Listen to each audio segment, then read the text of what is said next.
दोस्तों, पड़ोसी मुल्क पाकिस्तान को लगता था कि भूगोल यानी ज्योग्राफी उसके बाप की जागीर है और बिना उसकी इजाजत के तालिबान शासित अफगानिस्तान सांस भी नहीं ले सकता। उसे गुमान था कि अगर उसने अपने बॉर्डर के दरवाजे बंद कर दिए तो काबुल घुटनों पर आ जाएगा और भारत हाथ मलता रह जाएगा। लेकिन वो भूल गया कि वक्त बदल चुका है और एशिया में अब दादागिरी नहीं बल्कि कूटनीति का मास्टर स्ट्रोक चलता है। एक ऐसी खबर आई है जिसने रावलपिंडी से लेकर इस्लामाबाद तक के हुक्मरानों की नींद उड़ा दी है। ये खबर सिर्फ व्यापार की नहीं है, ये खबर है एक ऐसे अहंकार के टूटने की जो दशकों से पाकिस्तान पाल कर बैठा था। अफगानिस्तान ने पाकिस्तान को ऐसा धोबी पछाड़ मारा है कि शहबाज शरीफ की सरकार को समझ नहीं आ रहा कि वो माथा पीटे या अपनी किस्मत। जिस बॉर्डर को बंद करके पाकिस्तान अपनी अकड़ दिखा रहा था, आज वही बॉर्डर वीरान पड़ा है और अफगानिस्तान का पूरा कारवां भारत की तरफ मुड़ चुका है।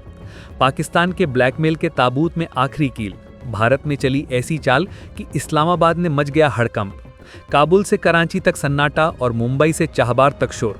देखिए कैसे एक बंदरगाह ने बदल दिया एशिया का नक्शा। सड़कों पर सड़ गए पाकिस्तानी मंसूबे। भारत के गेहूं और अफगानी अनार ने बॉर्डर पर लिख दी नई इबारत।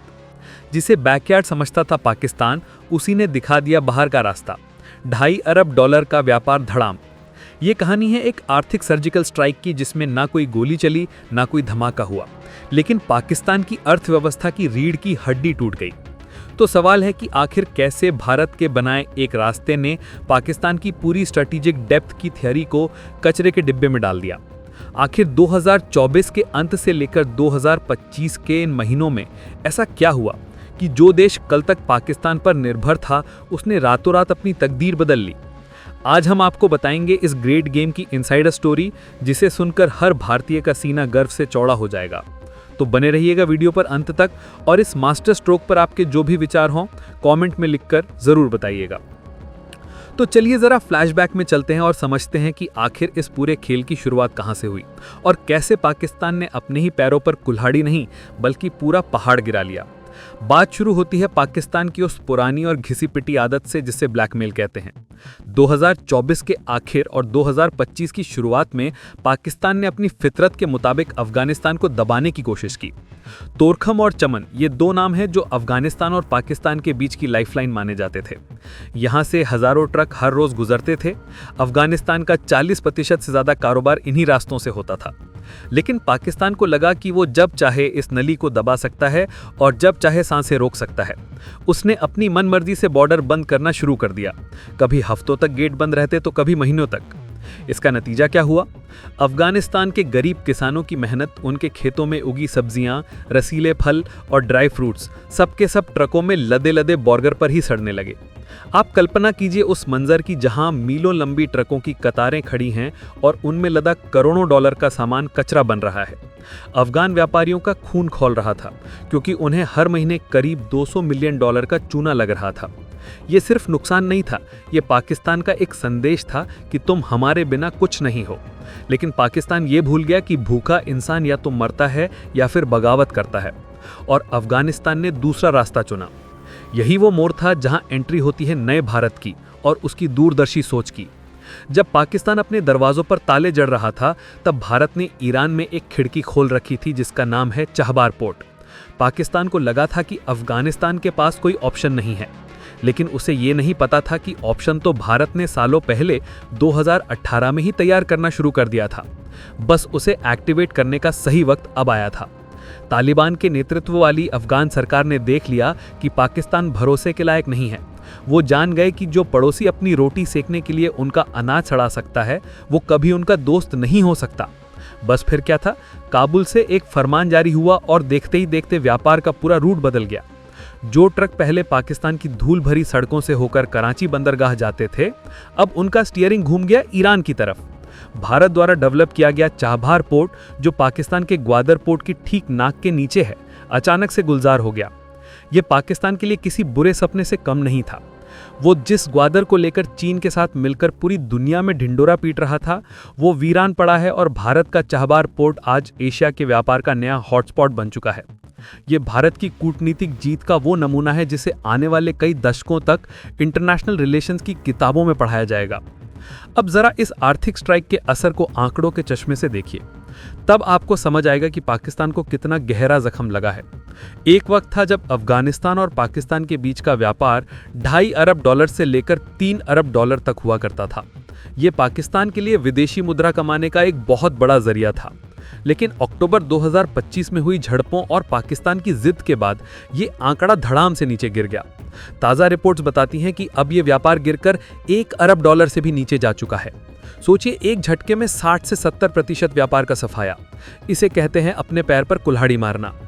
पाकिस्तान की मंडियों में आज सन्नाटा है। वहां के व्यापारी जो अफगानी सेब, अनार, ड्राई फ्रूट्स का इंतजार करते थे, आज हाथ पर हाथ धरे बैठे हैं। वहीं दूसरी तरफ भारत में अफगानी उत्पादों की बहार आई हुई है।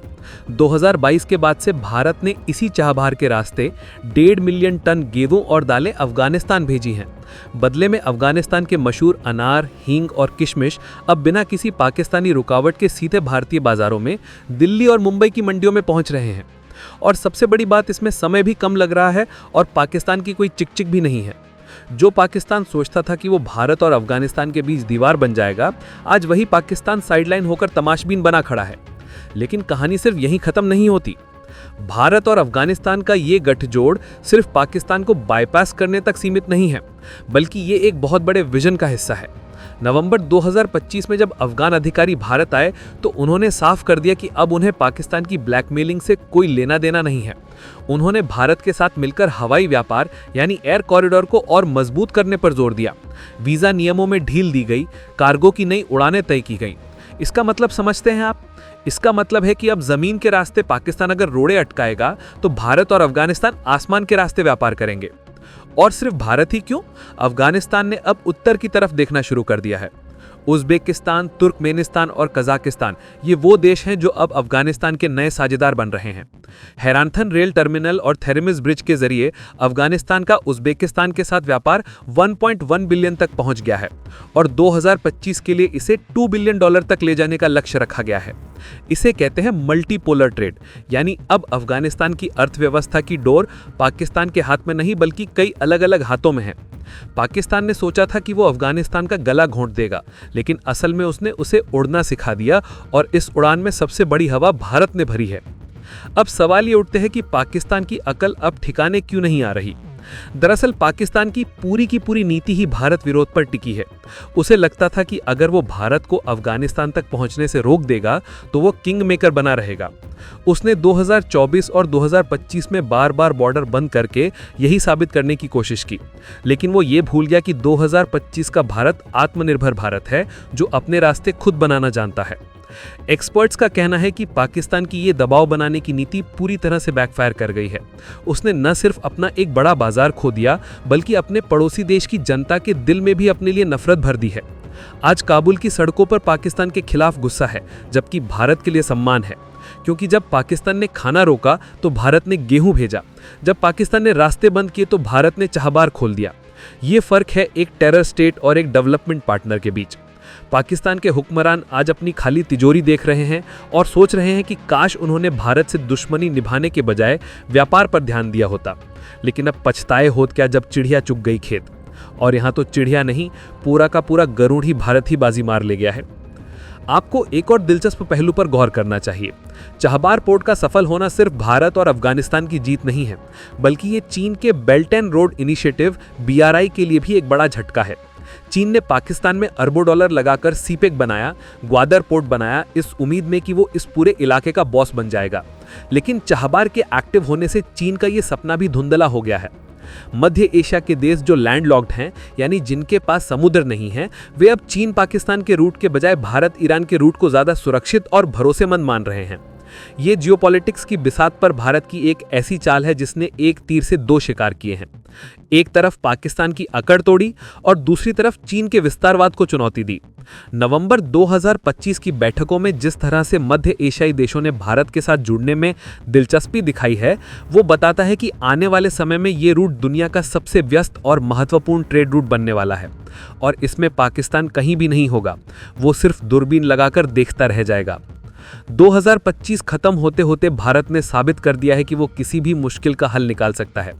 अफगानिस्तान ने भारत का हाथ थामकर ये संदेश दे दिया है कि मुसीबत के वक्त में सच्चा दोस्त ही काम आता है। ये आर्थिक स्ट्राइक पाकिस्तान को लंबे समय तक याद रहेगी। ये वो चोट है जो दिखाई नहीं देती, लेकिन इसका दर्द बहुत गहरा होता है। पाकिस्तान के लिए अब वापसी के रास्ते लगभग बंद हो चुके हैं, क्योंकि व्यापार का रास्ता एक बार बदल जाए तो उसे दोबारा पुराने ढर्रे पर लाना लोहे के चने चबाने जैसा होता है। क्या आपको लगता है कि भारत को चाबहार पोर्ट के जरिए पाकिस्तान को और ज्यादा अलग करना चाहिए? क्या भारत की ये रणनीति पाकिस्तान को सुधारने में कामयाब होगी, या फिर पाकिस्तान किसी नई साजिश को अंजाम देगा? क्या अब वक्त आ गया है कि भारत पीओके को लेकर भी कोई आर्थिक कदम उठाए? आपके दिमाग में जो भी सवाल या सुझाव आ रहे हों, उन्हें कमेंट बॉक्स में खुलकर लिखिए।